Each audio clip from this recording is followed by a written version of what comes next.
The mountain wind howled through the pines as Sandra Rogers pressed herself against the rough bark of an ancient fir, her breath coming in ragged gasps that formed small clouds in the bitter air. Blood seeped through the torn fabric of her dress where thorns had caught her during her desperate flight through the forest.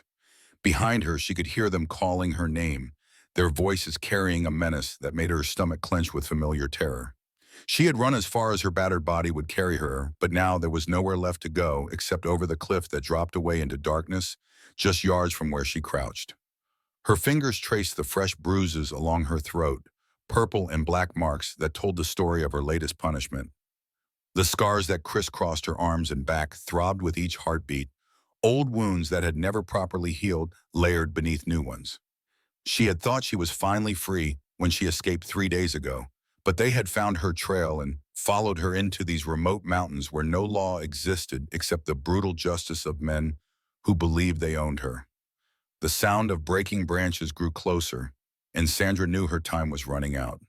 She closed her eyes and thought of the letter that had started it all, the carefully worded advertisement that had promised a new life, with a kind man who would treat her with respect and dignity.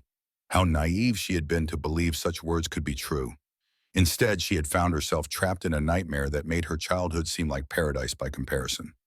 A shadow moved between the trees, and Sandra's eyes snapped open. But instead of the cruel faces she expected, she saw a single figure approaching with measured steps. The man was tall and broad-shouldered, his dark hair touched with silver at the temples. His clothes were simple but well-made, the kind worn by someone who lived off the land and knew its ways. What struck her most was his eyes, gray as storm clouds, but holding none of the violence she had learned to fear in men's gazes. He stopped when he saw her, his hands held away from his body in a gesture of peace. For a long moment they simply looked at each other across the small clearing, the wind sighing through the branches above them. Sandra's muscles tensed, ready to throw herself over the cliff if he proved to be another threat. But something in his stillness made her hesitate. When he finally spoke, his voice was low and careful, the words chosen with deliberate precision. "You're hurt," he said, not moving any closer. "And you're afraid. I can see that. But I'm not here to harm you." Sandra's throat was too raw to speak, the damage from her captor's hands making even swallowing painful. She watched him with the wariness of a wild animal, every instinct screaming at her to run, even though she had nowhere left to go. The man seemed to understand her silence. He slowly reached into his coat and withdrew a leather watermelon skin, setting it on the ground between them before stepping back. "My name is Raymond Williams," he said. "I live alone in these mountains, and I heard the commotion. Sounded like someone was in trouble. Before we see how this ends, tell us where you're watching from and hype this video in the comments." The story of how Sandra found herself in this desperate moment begins months earlier, in a boarding house in Chicago, where hope had become as scarce as coin. The advertisement had been tucked between notices for seamstresses and kitchen help in the newspaper Sandra found discarded on a bench outside the factory, where she worked 14-hour days for wages that barely covered her rent. "Seeking a God-fearing woman of good character for marriage," it read, "must be willing to relocate to Colorado Territory. Correspondence welcomed. Serious inquiries only." The name at the bottom was Scott Reyes, and the address was a post office box in a town called Millbrook that Sandra had never heard of. She had read those words a dozen times before folding the paper and slipping it into her coat pocket. That night, in her tiny room that smelled of cabbage and despair, she had written her first letter by candlelight. Her penmanship was careful and neat, the product of the few years of schooling she had managed before her father's death forced her into the factories. She told Scott Reyes about her work ethic and her faith, about her ability to cook and keep house, about her desire for a quiet life away from the noise and soot of the city. What she didn't tell him about were the scars that covered her body like a roadmap of cruelty, souvenirs from a childhood spent at the mercy of men who saw her as nothing more than an outlet for their rage. She didn't mention the nightmares that still woke her screaming, or the way she flinched whenever someone raised their voice. Those were secrets she carried alone, wounds that had shaped her into someone who expected nothing from life but survival. Scott Reyes had written back within a month. his letter full of promises about the clean mountain air and the peaceful life they could build together. He described his ranch and his plans for the future, painting pictures with words of a place where a woman could feel safe and valued. His handwriting was bold and confident, the letters formed with the precision of someone accustomed to authority. They had exchanged letters for 3 months before he sent the money for her train ticket. Sandra had quit her job at the factory and sold the few possessions she owned, using the money to buy a simple wedding dress and a carpet bag to hold her meager belongings. The other women in the boarding house had wished her well, their faces showing a mixture of envy and concern. They all knew the risks that came with answering such advertisements, but they also understood the desperation that drove a woman to take such chances. The train journey west had taken 5 days, and with each mile that passed beneath the wheels, Sandra had felt her anxiety grow. She studied her reflection in the window glass, seeing a thin woman of 26 with brown hair and dark eyes that held too much knowledge of the world's cruelties. Her face was pleasant enough, but she knew she lacked the soft beauty that men seemed to prize. What she had instead was strength, the kind that came from surviving things that would have broken weaker souls. Millbrook had proven to be little more than a collection of rough buildings clustered around a single main street. The mountains rose on all sides, their peaks capped with snow even in late spring. Sandra had stepped off the train with her carpet bag in hand, searching the small crowd for a face that might belong to the man who had written her such hopeful letters. Scott Reyes had been waiting for her, but the reality of him bore little resemblance to the image she had constructed from his correspondence. He was a large man with thick hands and small eyes that looked her up and down with the same expression she had seen on buyers examining livestock. His smile never reached those eyes, and when he spoke, his voice carried an undertone that made her skin crawl. "So you're Sandra," he had said, not bothering with the pleasantries. "You're smaller than I expected. Hope you're stronger than you look." The ride to his ranch had been conducted in silence, the wagon bouncing over ruts that jarred her teeth. Sandra had tried to make conversation, commenting on the beauty of the landscape and asking about the ranch, but Scott's responses had been curt and dismissive. By the time they reached his property, she was beginning to understand that she had made a terrible mistake. The ranch house was smaller and shabbier than his letters had suggested, surrounded by corrals and outbuildings that showed signs of neglect. But it was the presence of the other men that truly alarmed her.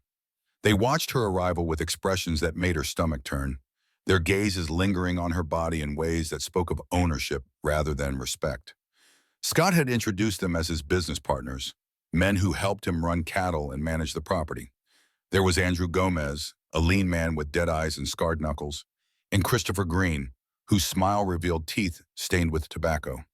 The third man, Thomas Wood, said nothing at all, but his stare was the most unsettling of all. That first night, Sandra had learned the true nature of the arrangement she had entered. The marriage ceremony Scott had promised was a fiction, a lie designed to lure women west where they could be trapped and exploited. She was not the first woman to answer his advertisement, and from the cruel laughter that echoed through the thin walls of the ranch house, she understood she would not be the last. The days that followed had blurred together into a nightmare of abuse and degradation. Sandra learned that Scott's business was not cattle ranching, but something far more sinister. The remote location of the ranch made it perfect for activities that required privacy and silence, and the women who answered his advertisements provided both labor and entertainment for him and his associates. Sandra's attempts to resist had only brought more punishment. The scars on her arms and back multiplied as Scott and his men found new ways to assert their control over her. They took turns watching her, making sure she never had a moment alone or unguarded. Her wedding dress, the symbol of her hopes for a new life, had been torn and stained beyond recognition within the first week. But Sandra had survived worse than Scott Reyes and his partners, and she had learned patience in a hard school. She watched and listened, mapping the routines of her captors and looking for weaknesses in their vigilance. She memorized the layout of the ranch and the surrounding terrain, noting the paths that led into the mountains and the places where a person might hide. The opportunity for escape had come 3 months after her arrival, during a night when Scott and 2 of his men had ridden into town for supplies. Only Thomas Wood remained to guard her, and he had celebrated their absence by drinking heavily from a bottle of whiskey he kept hidden in the barn.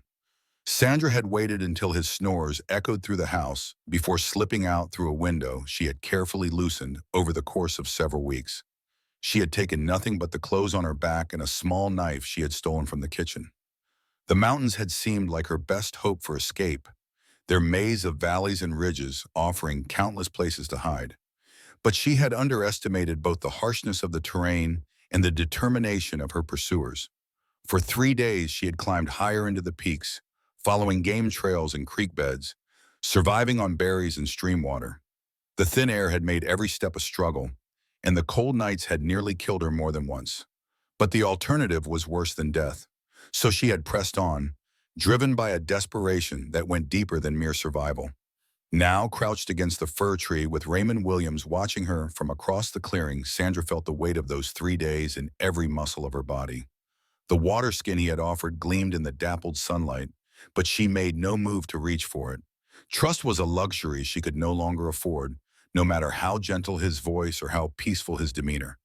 Raymond seemed to understand her hesitation. He settled himself on a fallen log, making no sudden movements that might startle her. "I know you don't have any reason to trust me," he said quietly. "But I also know what it looks like when someone's been hurt bad. And I know the kind of men who do that kind of hurting." Sandra's eyes narrowed. Was he one of them? Had Scott sent him ahead to cut off her escape route? But something in his manner suggested otherwise. There was a stillness about him that spoke of solitude rather than violence, and his hands bore the calluses of honest work rather than the marks of brutality. "I've been living alone in these mountains for 8 years," Raymond continued, his voice carrying easily across the space between them. "Built myself a cabin about 2 miles from here, up near the tree line where the air's thin and the winters are hard. It's not much, but it's mine and nobody bothers me there." He paused, seeming to weigh his words carefully. "I was a soldier once in the war, saw things that changed me, did things that still wake me up at night. When it was over, I couldn't go back to the world I'd left behind. Too much noise, too many people, too many memories. So I came here where a man can think without being interrupted." Sandra found herself listening despite her fear. There was something in his tone that resonated with her own experience of trauma, a recognition of wounds that went deeper than flesh. But she remained motionless, every nerve ready to bolt if he made any threatening move. "The thing about living alone," Raymond said, "is that you learn to read the signs the forest gives you. And for the past 3 days, those signs have been telling me that something was wrong. Birds flying in patterns they don't usually follow. Game trails disturbed by men who don't know how to move quietly. And voices carrying on the wind. Voices full of anger and cruelty." He reached slowly into his other pocket and withdrew a piece of jerky, tearing off a small portion and chewing it thoughtfully. "I followed those signs today, curious about what kind of trouble had come to my mountains. And I found you, running like your life depended on it, which I suspect it does." The sound of distant voices made Sandra's head snap toward the trail behind her. They were getting closer and the tone of their calls had grown more urgent. Scott's patience was running out, and she knew that when they found her, the punishment would be worse than anything she had endured so far. Raymond heard them too, his expression darkening as he recognized the malice in those voices. He stood slowly, his hand moving to rest on the handle of a hunting knife at his belt. But instead of advancing towards Sandra, he stepped back, giving her even more space. "Those men are hunting you," he said, and it wasn't a question. "And from the sound of them, they're not planning to take you back gentle-like." Sandra finally found her voice, though it came out as barely more than a whisper. "They'll kill you if they find you talking to me. They don't like witnesses." Raymond's gray eyes met hers, and she saw something there that she hadn't expected. Not pity, which she had learned to hate, but understanding, the kind that came from someone who had also known what it meant to be hunted. "Let them try," he said simply. "But first, we need to get you somewhere safe. Can you walk?" Sandra nodded, though she wasn't entirely sure it was true. Her feet were raw and bleeding inside her torn shoes, and her legs shook with exhaustion. But she had walked this far, and she would walk farther if it meant staying free. Raymond picked up his water skin and secured it to his belt, then gestured toward a barely visible path that led deeper into the forest. "My cabin is that way. It's well hidden, and I know every rock and tree between here and there. If you're willing to trust me that far, I can get you there without those men seeing our trail." The voices were closer now, close enough that Sandra could make out individual words. Scott was promising terrible things when he caught her, descriptions of punishments that made her stomach clench with remembered pain. She looked at Raymond, this stranger who had appeared like an answer to a prayer she hadn't dared to voice, and made her choice. "Why would you help me?" she asked, needing to hear his answer before she committed herself to following him. Raymond was quiet for a long moment, his gaze turning inward as if he were examining his own motivations. When he spoke, his words were measured and honest. "Because I know what it's like to run from something that wants to destroy you, and because no one should have to face that kind of evil alone." Sandra pushed herself away from the tree, her legs nearly buckling as she put her full weight on them. Raymond started forward as if to steady her, then stopped himself, understanding that she needed to maintain control over her own movements. Instead, he waited patiently as she found her balance and took a tentative step toward him. "Stay close," he said quietly. "Step where I step and try not to disturb the undergrowth.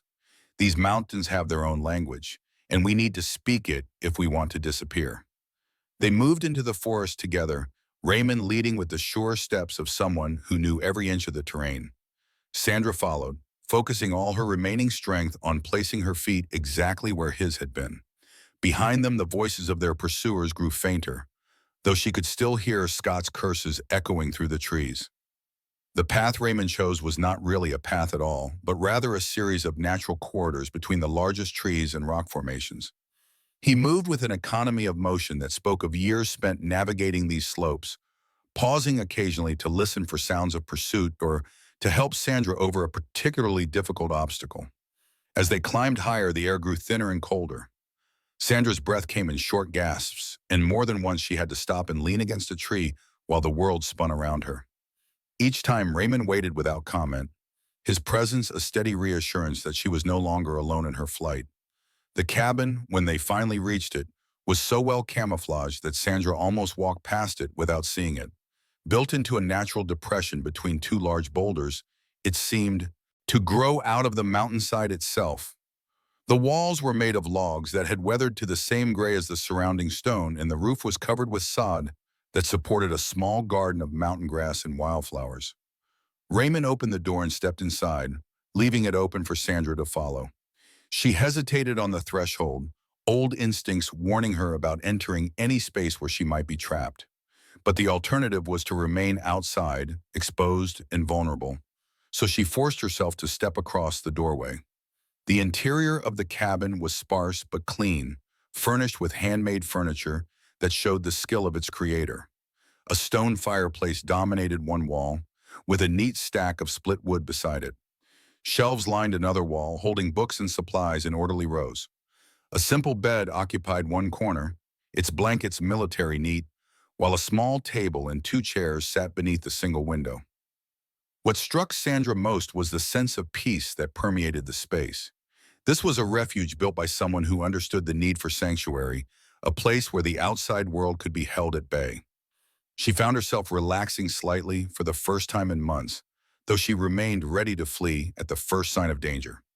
Raymond moved to the fireplace and began building a fire, his movements efficient and practiced. "Sit," he said without looking at her. "You're about to fall over, and I'd rather you did it in a chair than on my floor."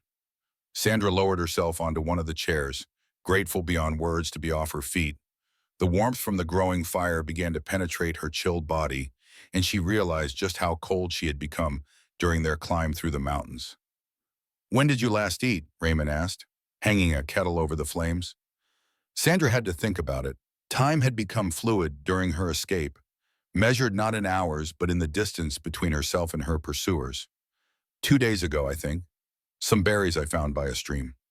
Raymond nodded and moved to his supplies, pulling out bread and dried meat. He cut generous portions and placed them on a wooden plate, which he set on the table within her reach. Then he returned to the fire, stirring something in the kettle that filled the cabin with the aroma of herbs and warmth. "Eat," he said simply. "We can talk after you've gotten some food in you." Sandra fell on the food with an appetite that surprised her.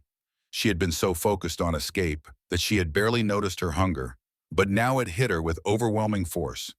The bread was dense and satisfying, the meat rich with flavor. She ate until her stomach ached, then accepted the cup of herbal tea that Raymond offered. Only then did she allow herself to truly look at him.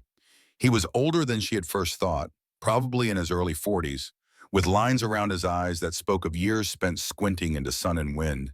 His hands were scarred but gentle, and there was something in his manner that reminded her of the few truly good men she had known in her life. "Thank you," she said, the words inadequate for what he had done for her. Raymond waved away her gratitude. "You're safe for now, but we need to talk about what comes next. Those men won't give up easy, and they know these mountains better than most." Sandra felt a chill that had nothing to do with the altitude. "You don't know Scott Reyes. He doesn't let go of anything he considers his property. And he has friends in town, people who owe him favors." "Tell me about him," Raymond said, settling into the other chair. "Everything you can remember. How many men he has, what kind of weapons they carry, how they think and move." Sandra found herself describing the nightmare she had escaped from, the words coming easier than she had expected. Raymond listened without interruption, his face growing darker as she revealed the true nature of Scott's operation. When she finished, he sat in silence for a long moment, staring into the fire. "Men like that," he said finally, "they're a sickness on the land. I've seen their kind before, in the war and after. They take what they want and destroy what they can't use." He stood and moved to the window, peering out at the darkening sky. "They'll camp for the night rather than try to track in the dark. But come morning, they'll be back on your trail. We need to decide what we're going to do about that." Sandra felt despair settling over her like a familiar cloak. "There's nothing to decide.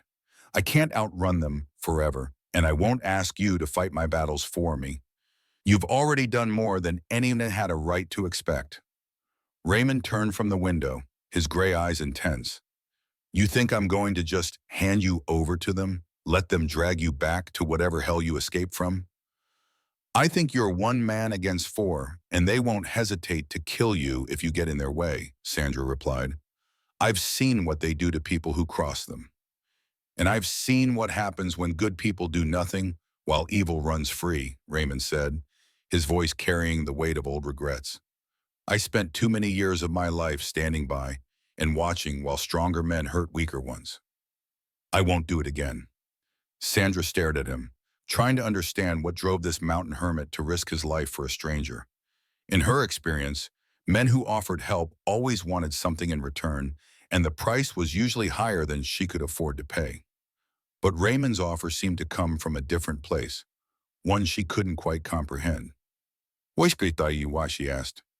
"You don't know me, you don't owe me anything. Why would you put yourself in danger for someone like me?" Raymond returned to his chair, his movements deliberate and thoughtful. "What do you mean, someone like you?"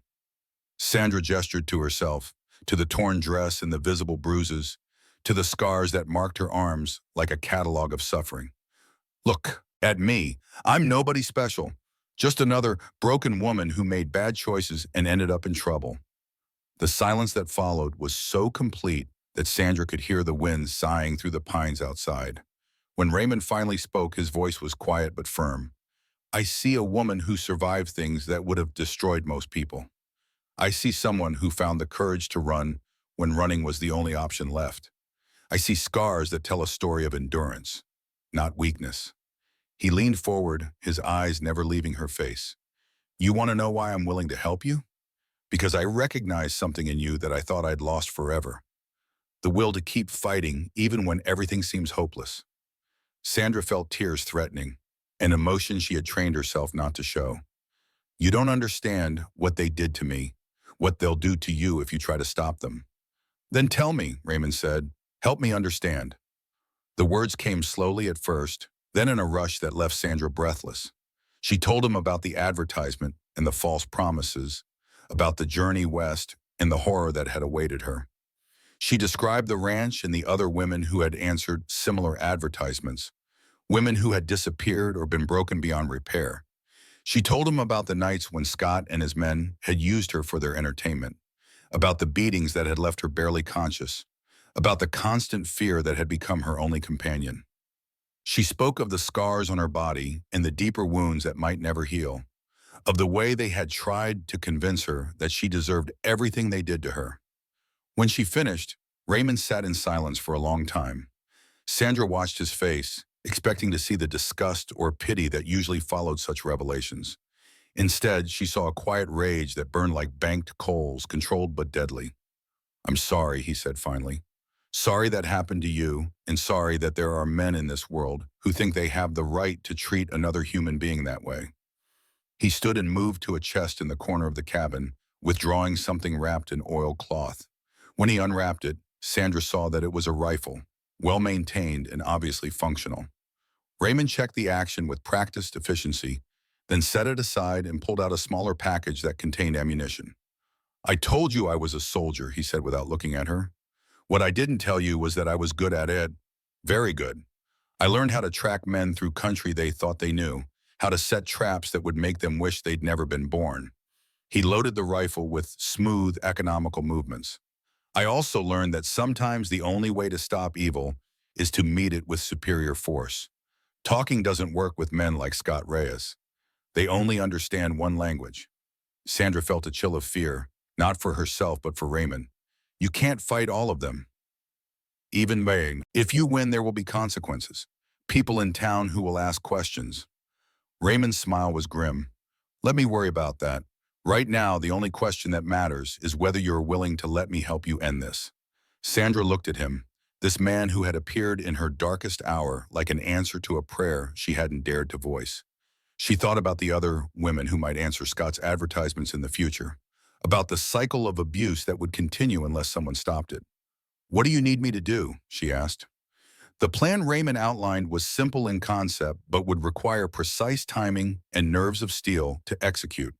They would use Sandra as bait, allowing Scott and his men to track her to a location of Raymond's choosing where the terrain would give him every advantage.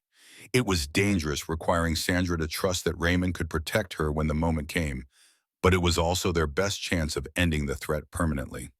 "There's a box canyon about a mile from here," Raymond explained, sketching a rough map on a piece of bark with a charcoal stick. "Only one way in or out, with good cover on the rim for someone who knows how to use it. If we can lure them in there, I can control the engagement from high ground." Sandra studied the crude map, trying to understand the tactical situation. What if they don't follow? What if they smell the trap? "Men like Scott are used to hunting prey that can't fight back," Raymond replied. "They're arrogant, and arrogance makes people careless. Besides, they've been chasing you for 3 days. They're tired and frustrated, which means they're more likely to make mistakes."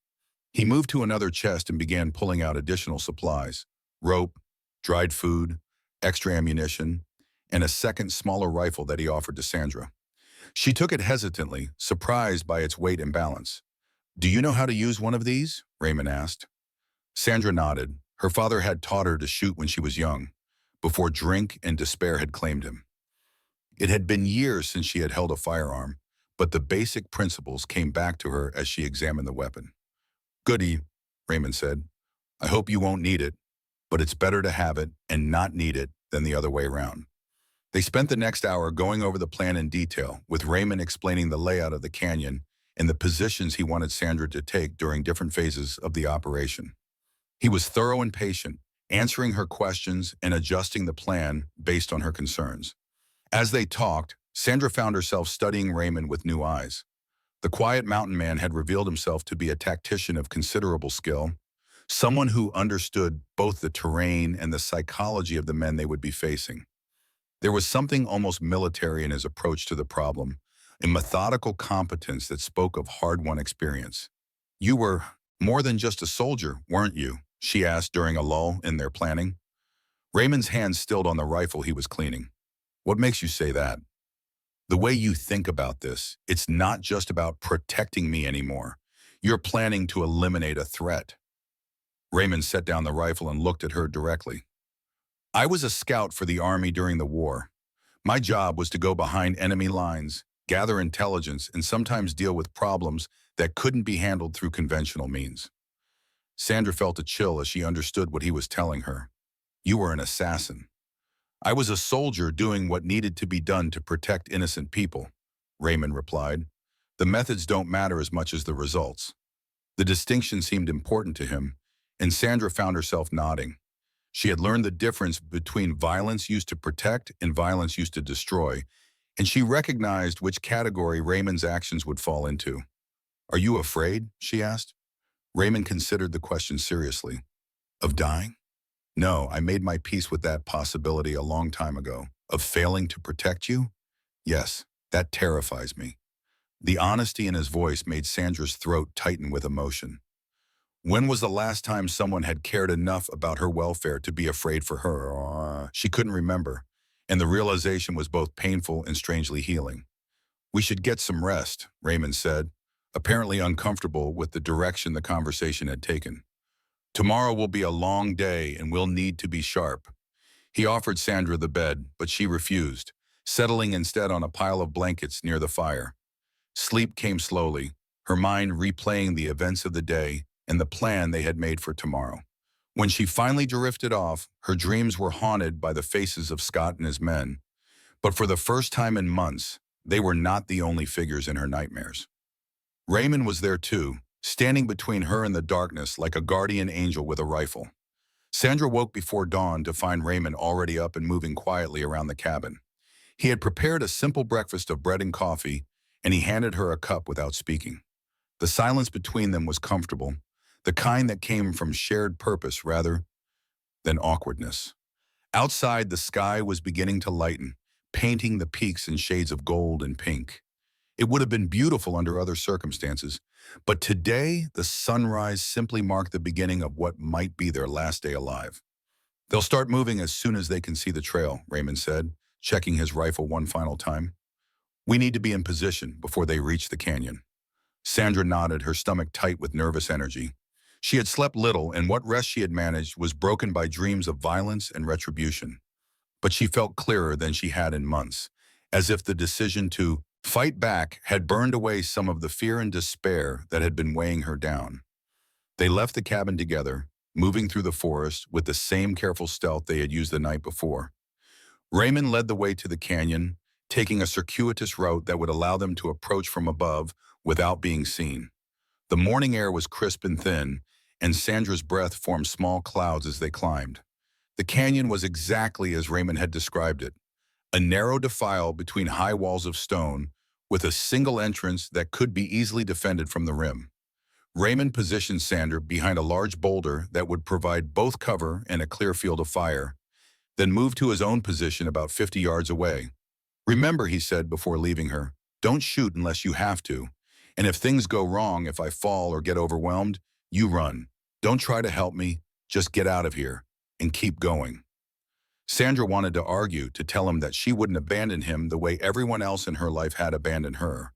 But she could see in his eyes that this was important to him, that he needed to know she would survive, even if he didn't. "I understand," she said, though she wasn't sure she meant it. Raymond squeezed her shoulder briefly, the first time he had touched her since they met.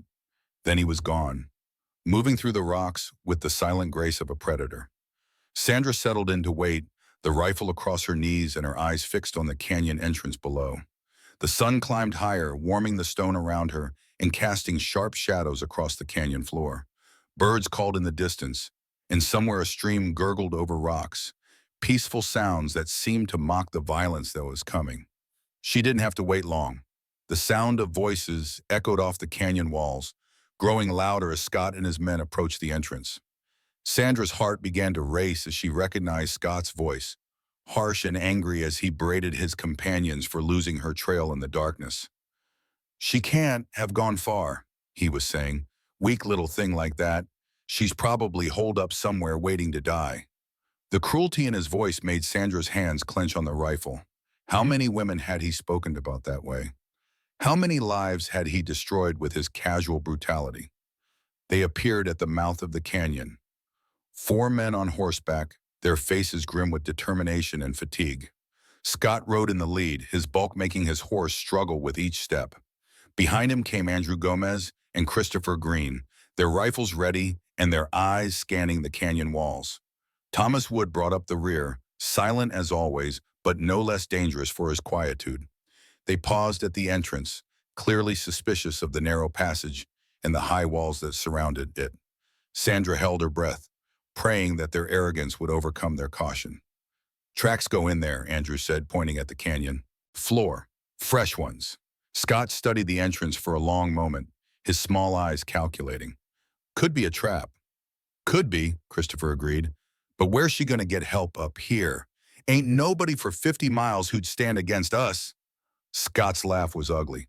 True enough, and I'm getting tired of chasing that little whore through the rocks. Let's finish this. They spurred their horses forward into the canyon, and Sandra felt her heart hammering against her ribs. The trap was set, and now everything depended on Raymond's skill and her own courage.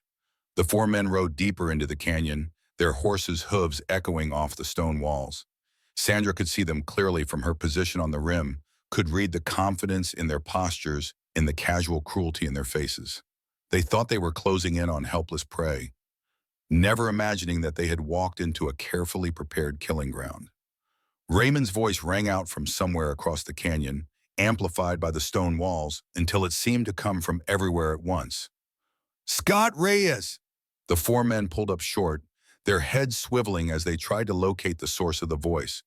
Their horses danced nervously, sensing the tension in their riders. I know what you are, Raymond continued, his voice carrying clearly in the thin air. I know what you've done to the women who trusted you, and I know what you plan to do to the one you're hunting. Scott's face had gone red with rage. Who the hell are you? Show yourself, you coward.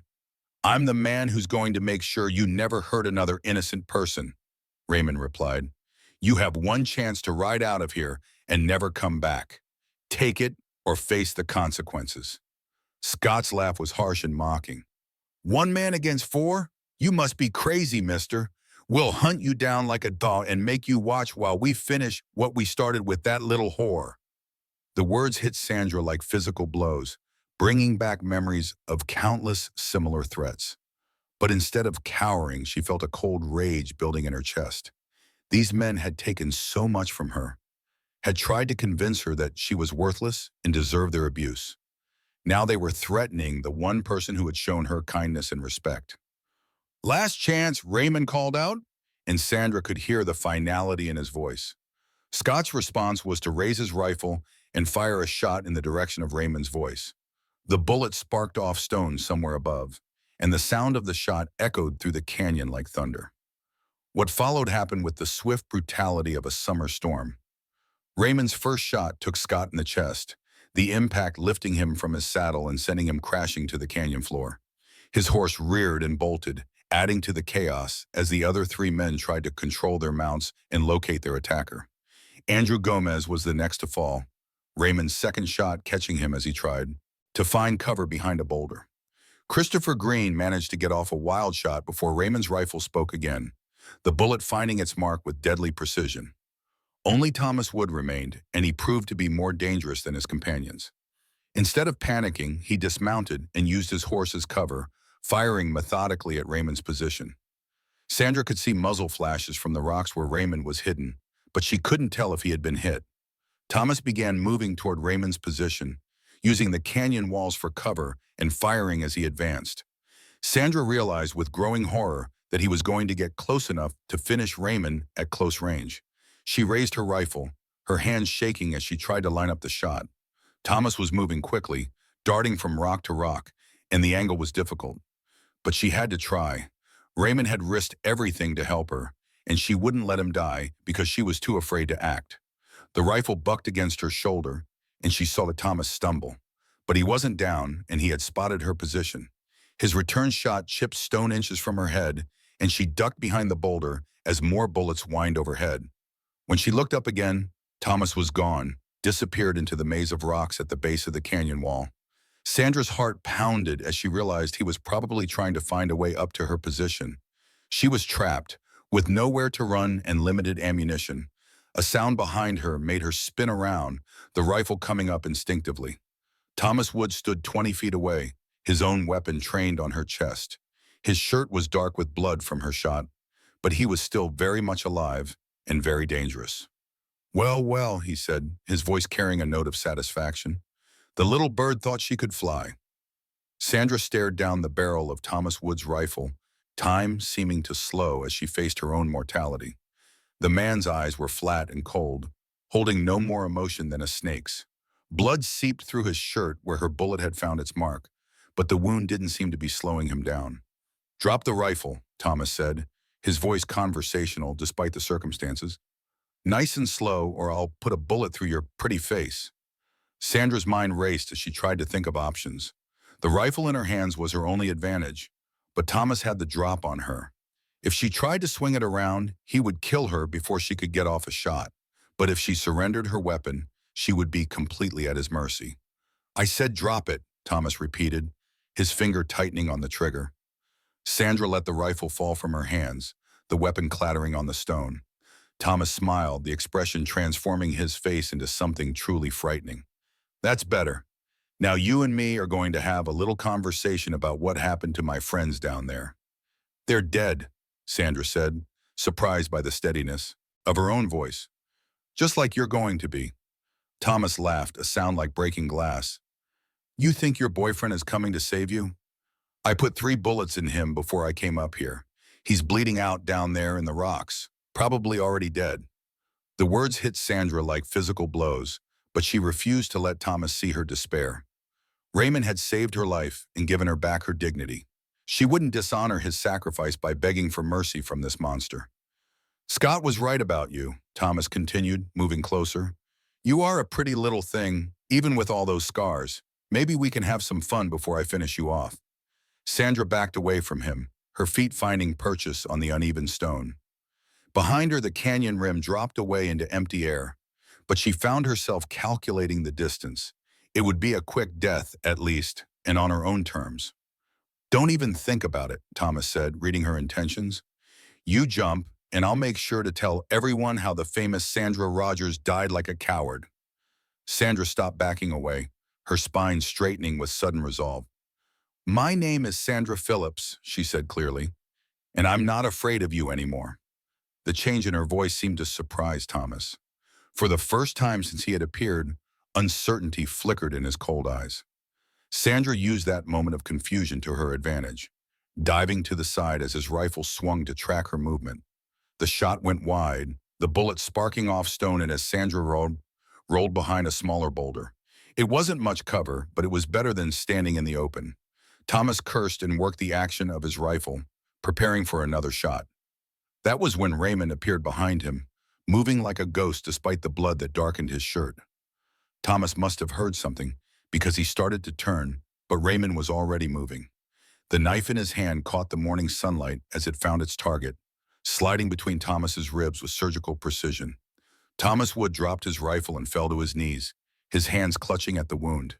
He looked up at Raymond with something like surprise, as if he couldn't quite believe that someone had gotten the better of him.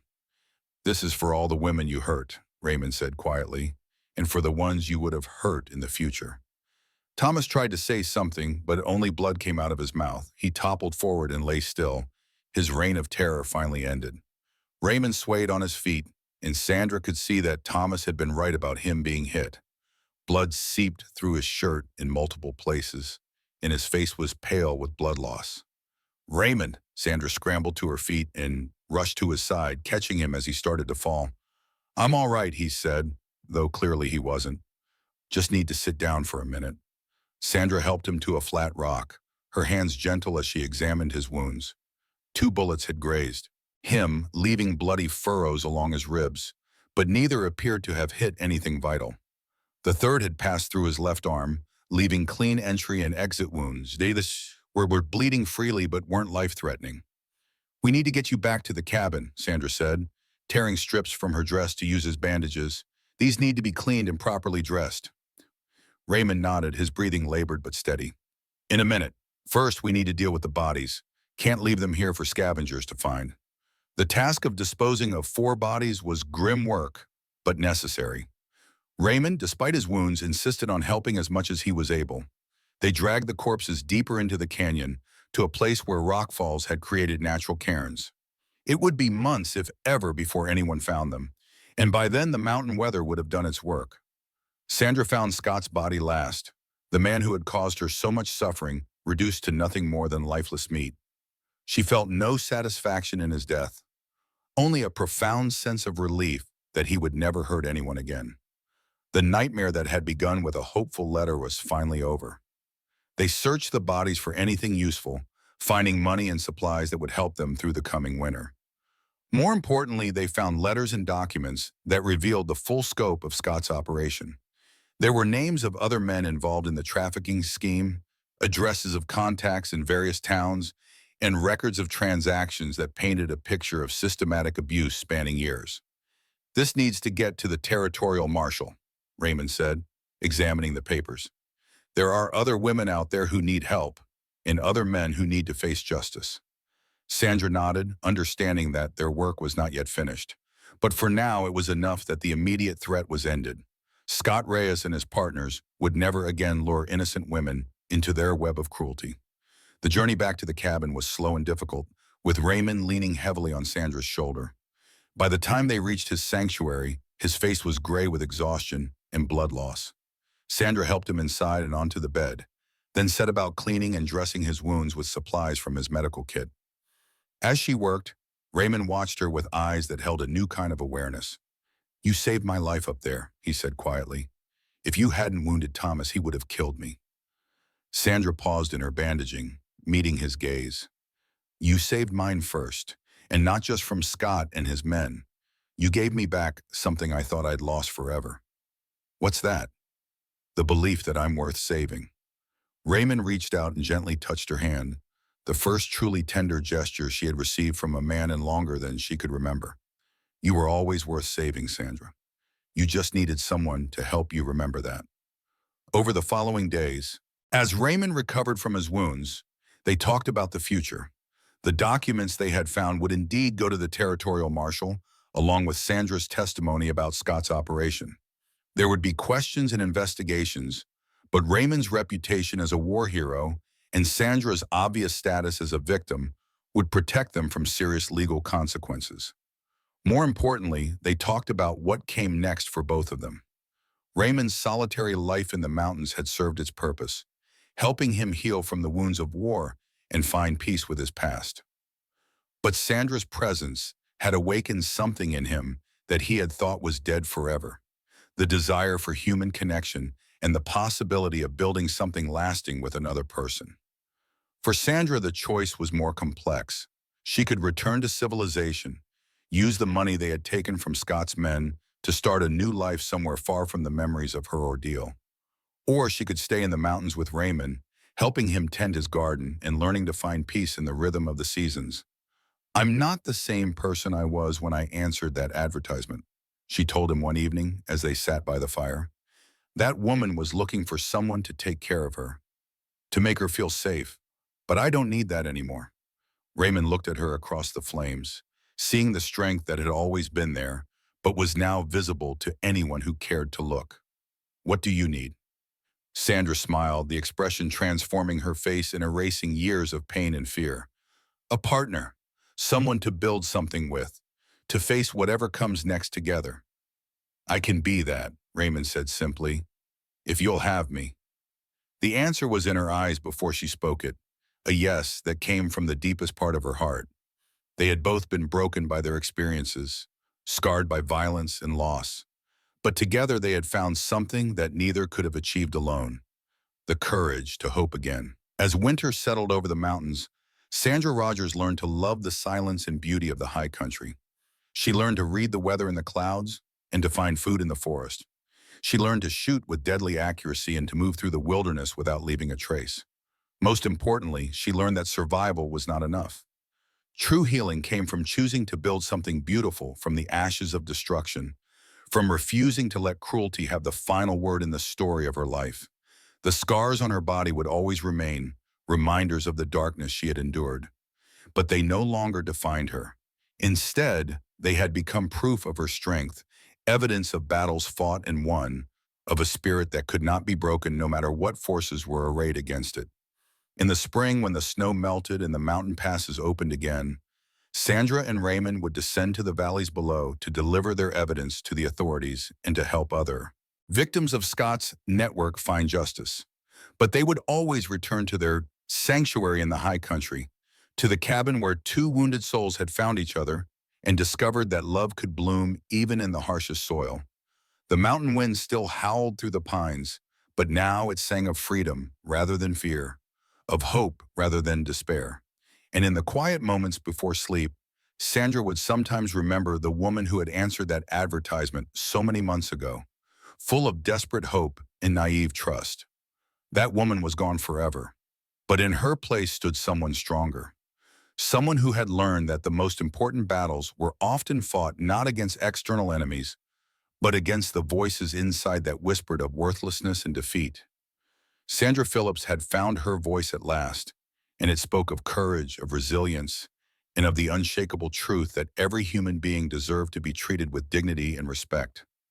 It was a lesson written in scars and sealed with blood, but it was hers now, and no one could ever take it away from her again.